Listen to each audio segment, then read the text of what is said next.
Good morning. Today is Thursday, July 9th, 2026.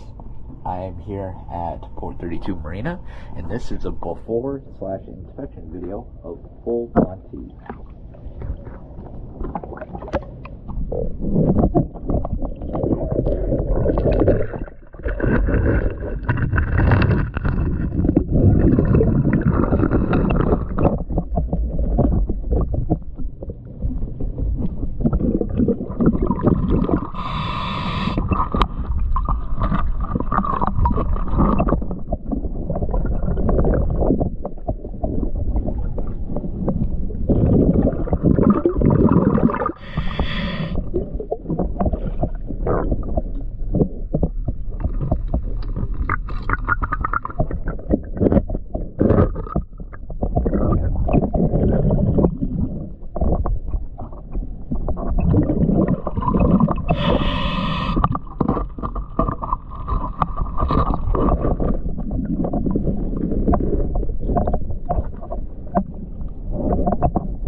So there is a lot of growth. By the look of it, it looks like the most is going to be on the running gear. The stuff that is on the hull itself seems to be coming off easy. I'm going to go ahead and try it, get it cleaned up, and update the zincs in the after video.